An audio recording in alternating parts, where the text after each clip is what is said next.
Good morning, students.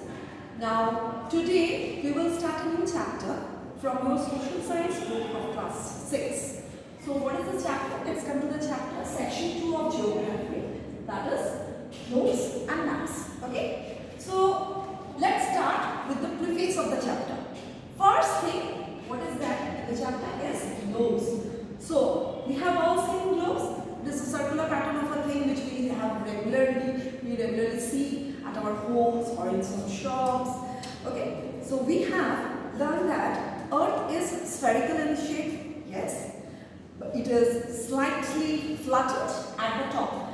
So the globes, when we draw a globe, generally it is of spherical in shape, slightly flattened at the top and the bottom, right?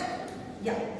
So it is at both the poles. So preferably we know that this is the North Pole and this is the South Pole. Okay. So North Pole, sorry, and this is the South Pole. Okay. Yeah. Okay. Now the shape is referred to. This particular shape is referred to as geoid. Okay.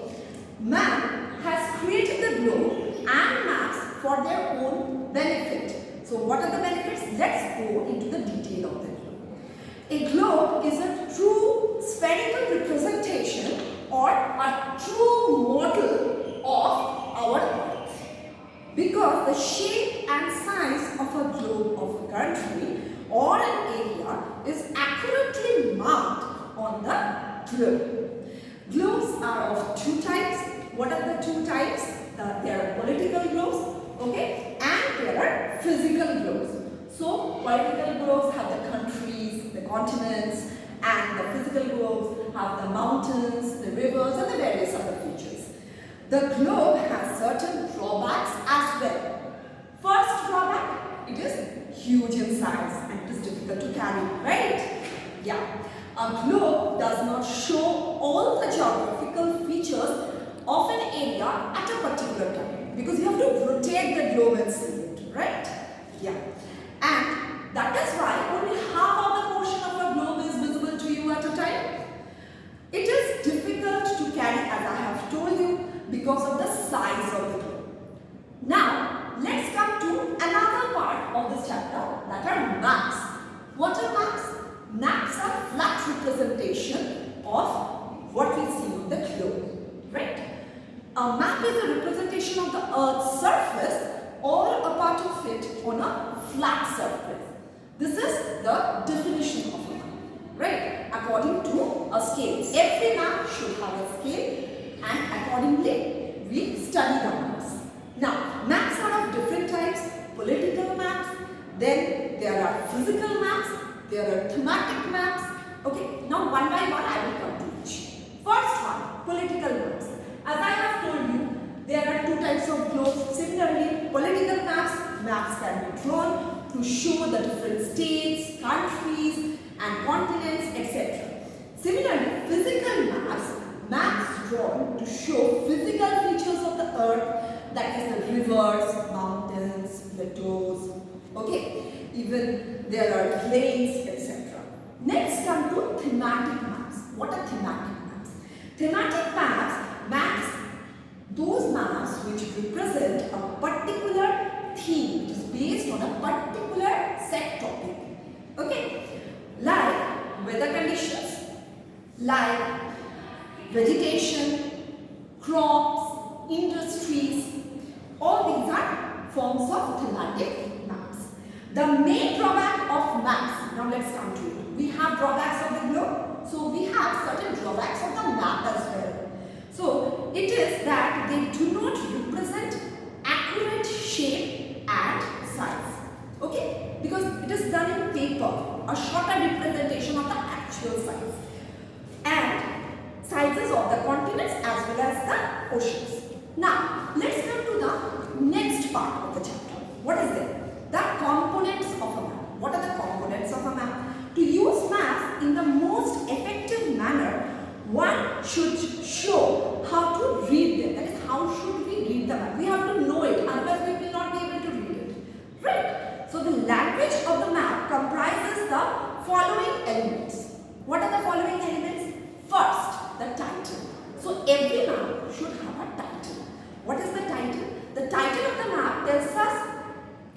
what is the map of? Okay, like this map can be a physical map, it can be a political map, it can be the map of some iron ore. Okay, so these are the basic things. Next, important thing of the map is the scale.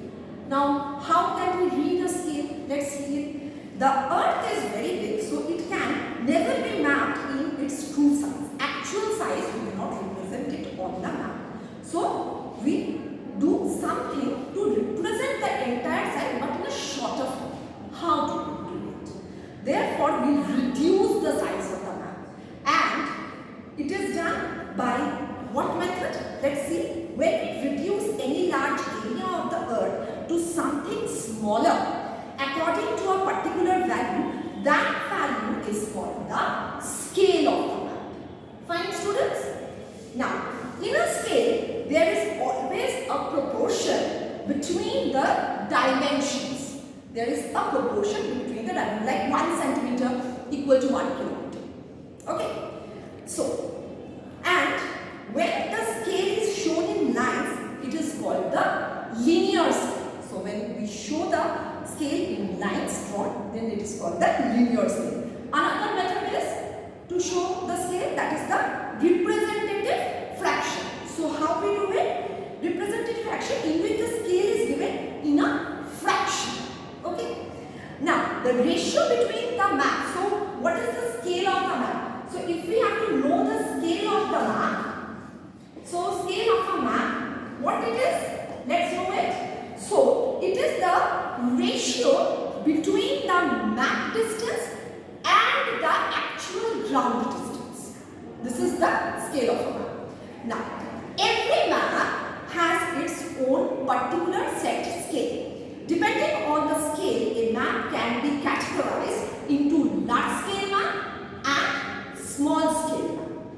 A large scale map is what? Then let's know it. A large scale map represents small area in great detail, whereas a small scale map represents a large area with less detail. Okay, directions. Now, the second last point is directions. There are 4 cardinal or main directions. What is it? North, south, east, west. Okay, and there are some intermediate directions as well. So, what it is? Northeast, southwest, southeast, and northwest. Fine, which are known as the intermediate points or directions. Okay, on the top corner of a map, like in the globe we have seen, there is an arrow mark or a letter mark N. So that is the North Pole. And on the bottom of it, there is a letter marked as S. That is the South Pole. Fine. Now, let's move to next point. Next point is conventional signs and symbols. As I have drawn, there are some conventional signs and symbols on the board today. Let's do it. First is the metal road. How it is done? With 2 lines. Then there is a stream. This is the sign of the stream. Then there is the river, post office. Then this is the dak bungalow, DB, RH for rest house, and this one is for unmetalled road. Okay. Now, what are conventional signs and symbols? Let's know it. Maps are use a set of standard signs and symbols that are internationally accepted. Okay, that everybody has accepted, and these signs and symbols are called the conventional signs and symbols. Okay, as we have seen here some. Next one important thing is the sketch of a map. A sketch is a rough drawing drawn without a scale, and it shows outlines of an area without providing enough details. Then what is the plan? Last point is the plan. So what is the plan? A plan is a representation of an area with reduced measurement, and it is often drawn to show the layout of a building, a room, shopping complex, etc. Measurements are clearly mentioned or by using the set scale. Okay, and it is necessary for a plan to have a scale. So this is in all together there in the chapter, the globes and the map. The PDFs you will get shortly.